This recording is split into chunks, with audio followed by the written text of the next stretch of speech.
afternoon, good day, wherever part of the world you're in. This is Adam from Paradox. Thank you for joining me. Today, I think what's arising is the term creator of reality. Now, you may have heard me say this before, you may have seen it somewhere else, but let's explore what it actually means. So, I am the creator of my reality. So, what that means is we make meaning of everything that we see, everything that goes on. For example, if I was to go out onto the balcony right now and take a look in the street, all of the people, anything that comes after just the people walking is me making meaning of that experience. So, for example, let's say I see two people shouting very loudly at each other walking up the street.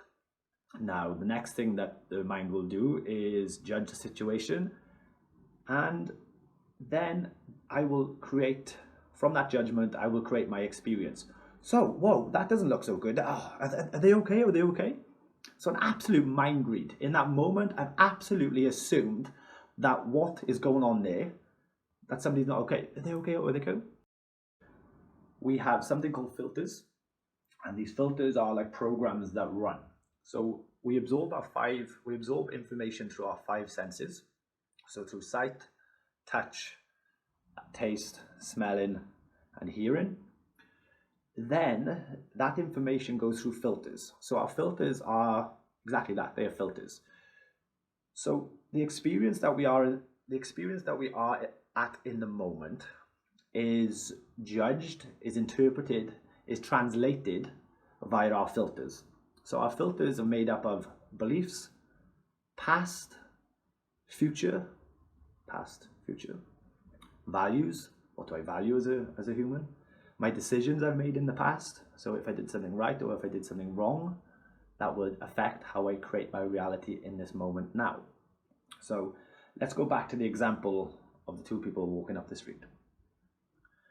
Let's say 5 years ago, I saw something of a similar nature where people were shouting and screaming at each other, and it ended in a way which was less than desirable. So that past memory is now a filter.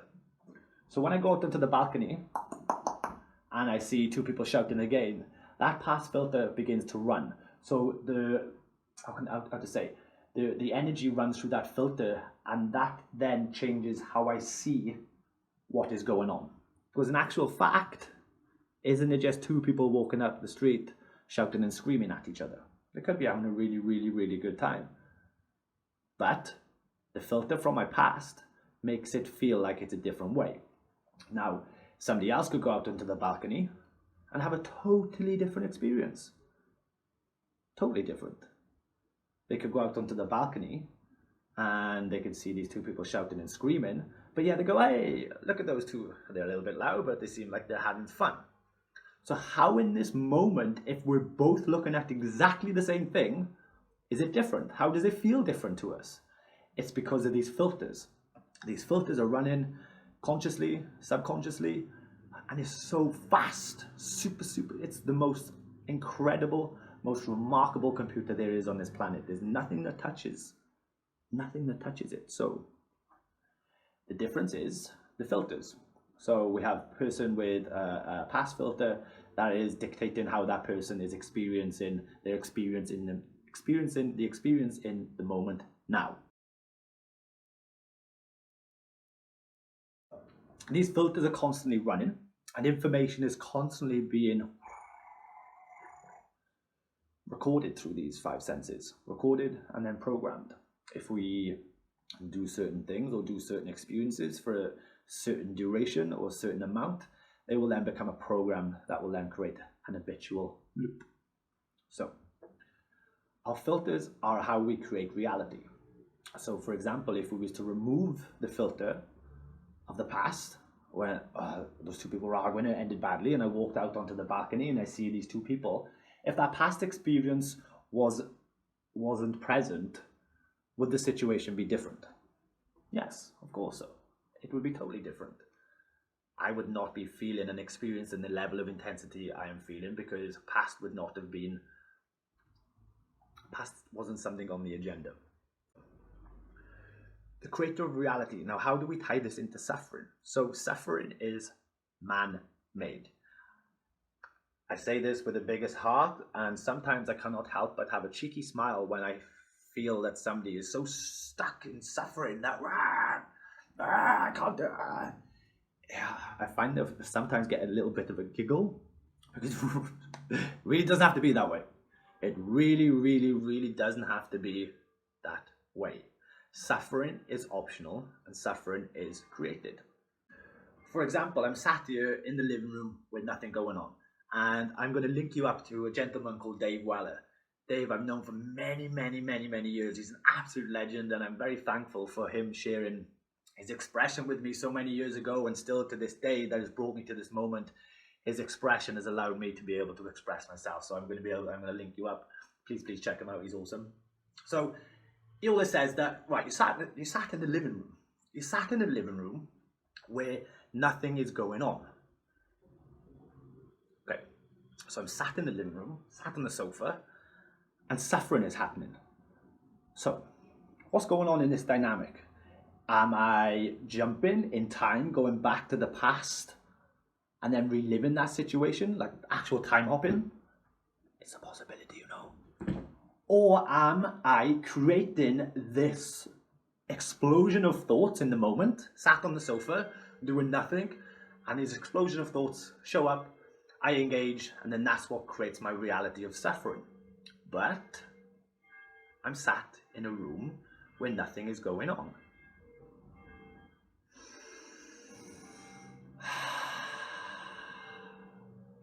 And the church bells going. Always seems to be at significant points, you know. So I'm sat in the room where nothing is going on. How present are you in the moments of suffering? How present are you that you're sat in a room or wherever you are, sat in a park, in a cafe, in work, on a train, on a bus, wherever it might be? If suffering is happening, how present are you in the moments that suffering is occurring? Well, let me say one thing. Presence and suffering cannot exist in the same energetic space. Because once awareness is allowed to shine, one is able to see, wow, okay, shit, I was creating this. Actually, I'm just sat on the sofa, nothing is happening, I was creating this.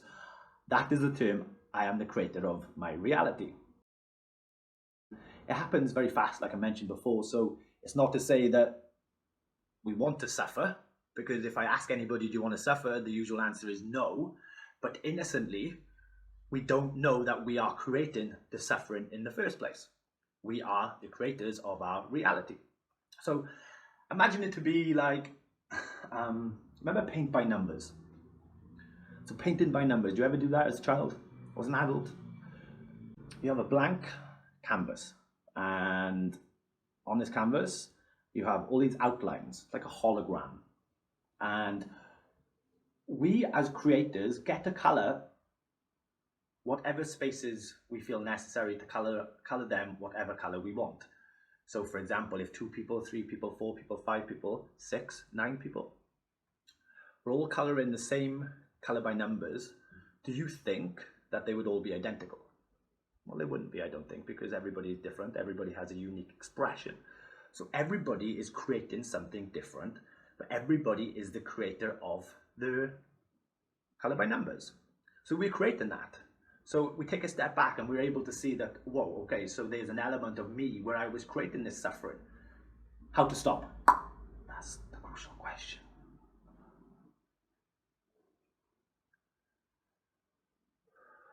I bring you back to my original question. How present are you in the moments that suffering is taking place?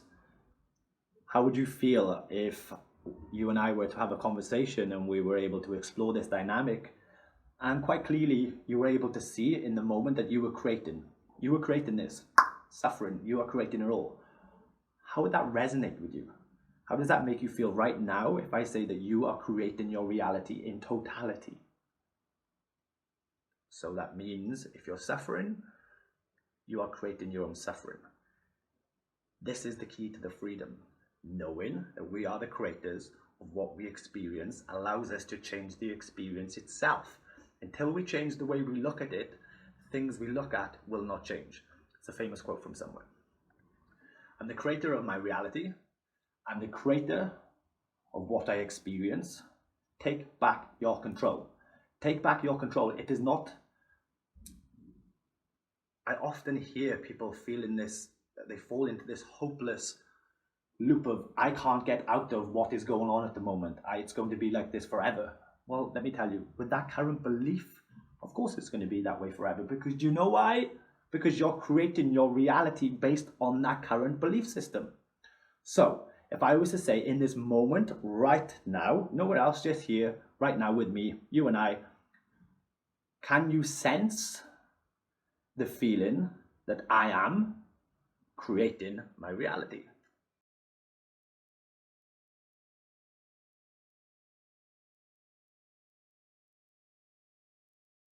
It's something that needs to be felt. It can't intellectually be explained. And I feel that sometimes I go around in these loops because that's all we're doing is the same loops as universal teachings.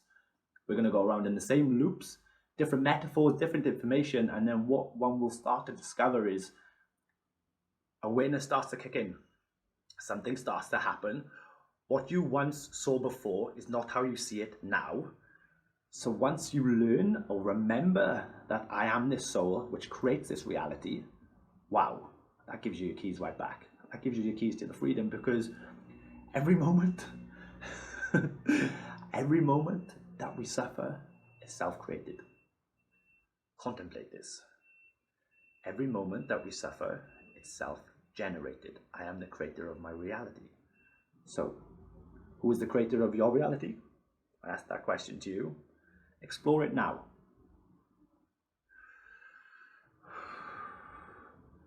You know, you're that creative. You can think anything into existence. As humans, I once read recently, as humans, we limit ourselves so much. We are remarkable souls, capable of remarkable things, but we limit ourselves by our limited thinking. I'm the creator of my reality. What I create, I experience.